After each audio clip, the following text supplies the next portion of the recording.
राधे राधे, जय श्री कृष्णा। सभी प्यारे भाई बहनों को, छोटे बड़े भाई बहनों को मेरा सादर नमस्कार। मैं आप सबसे एक, जैसे हम भगवान की प्रार्थना करते हैं या भक्ति करते हैं या जो हम अपनी मनोकामना के लिए भगवान से मांगते हैं, उसके बारे में कहना है।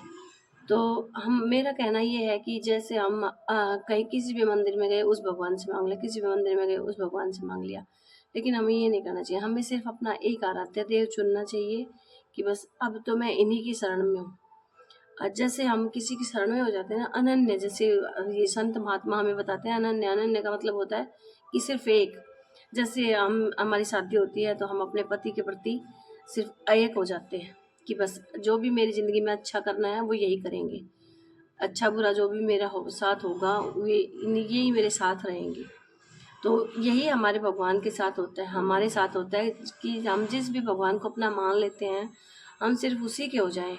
उसी के होने का मतलब है कि जब जैसे हम अच्छा जो हमारे जीवन में हमें चाहिए वो हम सिर्फ उन्हीं से मांगे। हाँ, ये नहीं है कि भाई हम और किसी भगवान के सामने जाएं ना, उनसे प्रार्थना ना करें। उनसे प्रार्थना करें, उनसे भी प्रार्थना करिए, लेकिन उनसे सिर्फ इतना ही कहिए कि आपका आशीर्वाद हमारे सर पे बनाए रखिए आप। लेकिन जो हमारे आराध्य हैं उनके पास हमारा, हम क्या करें, मतलब हमारा ये अधिकार हो गया। अधिकार हो गया तो हम किसी चीज़ को जैसे अधिकार से मांगते हैं ना, तो सामने वाला मना नहीं करता कि ये मेरा हक है और मुझे आपको ये देना ही पड़ेगा। इसका मेरा मेरा आपके ऊपर अधिकार है, तो मैं आप ही से मांगूंगी, तो किससे मांगूंगी। लेकिन हम क्या करते हैं कि दर दर भटकते रहते हैं, इससे भी मांग लिया, उससे भी मांग लिया, उससे भी मांग लिया, एक जगह हमारा मन नहीं लगता है। तो उसमें क्या है, उसमें ये रहता है कि उससे मांगा तो वो जैसे बताते हैं क्या, उससे मांगा वो दे देगा, उससे मांगा वो दे देगा, उससे मांगा वो दे देगा। लेकिन जब सिर्फ एक से मांगते हैं ना, तो उनको लगता है कि इसने ये सिर्फ मेरे पास आया है और ये मेरे को तो देना ही पड़ेगा, क्योंकि मेरे अलावा इसका कोई और है नहीं। तो उसमें भगवान को भी उसमें क्या कि हमारे अंदर जो दिखती है दीनता, वो नज़र आती है कि ये दीनहीन होके सिर्फ मेरे पास आया है और इसको तो मुझे ये देना ही पड़ेगा। तो मेरा आप लोगों से यही कहना है कि जब हम लोग अपनी मनोकामना पूरी कराने के लिए या प्रार्थना करते हैं भगवान से, या जैसे हम अपने जीवन में कोई निर्णय लेते हैं तो हमें यही कहना चाहिए कि भगवान, जो मैंने अपने जीवन में निर्णय लिया है, अगर आपको गलत लग रहा है तो आप उसे बदल कर सही करवा दीजिए, और अगर वो सही है तो उसे आगे बढ़ने के लिए मेरी मदद कीजिए, मुझे सही रास्ता दिखाइए। तो इससे क्या होता है कि हमारा जो कभी कभी हम हमारा विवेक, हमारी बुद्धि काम नहीं करती तो हम कुछ निर्णय गलत भी ले लेते हैं, लेकिन भगवान में वो सामर्थ्य होता है कि हमारे लिए द्वारा लिए गए निर्णय को वो सही साबित कर सकते हैं।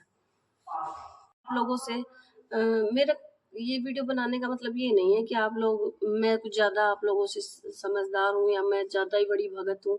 बस मेरा एक आज मन किया कि मैंने आप लोगों से यही शेयर करना चाहिए कि जैसे हम मंदिर जाते हैं तो उस भी भगवान से बोल दिया, भगवान ये मेरी मनोकामना पूरी कर दो, मैं 100 रुपये का प्रसाद चढ़ाऊंगा, मैं 500 का चढ़ाऊंगा, जिसके पास जिसकी औकात होती है उतना बोल देता है। लेकिन जरूरी नहीं है कि हम वो बोल लें, भगवान हमारी प्रार्थना ऐसे भी सुनते हैं। और अगर हमें जब किसी चीज़ की ज़रूरत नहीं है तब भी हमें मंदिर जाना चाहिए या हमारे आराध्य के पास जाना चाहिए कि भगवान आपने जो, हमें ज़रूरी नहीं है कि हमारे पास ज़रूरत हो तो ही हम भगवान को याद करें। हमें उस टाइम भी याद करना चाहिए जब हमारे पास सब कुछ है कि भगवान आपने जो दिया है बहुत दिया है, इतनी की तो मैं शायद लायक भी नहीं था या नहीं थी।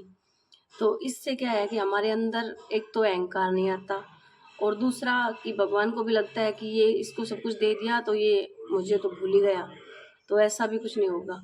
तो इसलिए मैं आप लोगों से सिर्फ इतना ही कहूँगी कि जैसे भगवान के पास मतलब हम जा रहे हैं तो उसमें समर्पण भाव हो।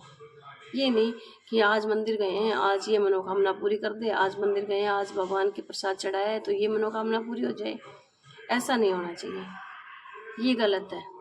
इससे क्या है ना, तो हमारी मनोकामना में वो शक्ति रहती है ना, हमारी प्रार्थना में वो शक्ति रहती है कि उसे भगवान सुने। लेकिन अगर दीनहीन होकर हम भगवान के पास जाएं कि आपने जो दिया है वो बहुत दिया है, लेकिन मुझे आगे भी, प्रभु इस संसार में रहते हुए आगे भी बहुत कुछ चाहिए होगा जो सिर्फ आप ही को देना है, सिर्फ आप ही दे सकते हैं। बस मुझे आप लोगों से इतना ही कहना था। बाकी आप सब लोग सनातनी हैं, आप लोगों को सबको पता है कि हमें अपने भगवान से कैसे क्या मांगना है, कैसे उनका धन्यवाद करना है। मेरा मन किया तो मैंने आप लोगों से बता दिया। अगर आप लोगों को पसंद आए तो आप बात मान लीजिए, नहीं पसंद आए तो मत मानिए, आपकी मर्ज़ी। लेकिन मैं सिर्फ भगवान से यही प्रार्थना करूँगी, भगवान जिसका जैसा भी मन हो आपके पास आए ना, तो बस आप उसके मन को पवित्र कर दीजिए। जैसे मैं आती हूँ तो मुझे लगता है कि मैं आ रही हूँ तो मुझ में कमियाँ हैं, तो मैं सिर्फ भगवान से यही कहूँगी कि भगवान मेरी कमियों को सुधार कर मुझे आप अपने लायक तो बना ही लीजिए, ताकि आप मुझे, जैसे हम किसी के पास जाते हैं तो वो बोलते हैं अगर ये ऐसा होता तो मैं इसको पसंद करता, तो आप बस मुझे आप अपनी पसंदीदा चीज़, मतलब आप पसंदीदा इंसान बना दीजिए ताकि मैं आपको पसंद आ सकूँ। आप सबको कोटि कोटि प्रणाम। भगवान आप सबको भी कोटि कोटि प्रणाम। धन्यवाद।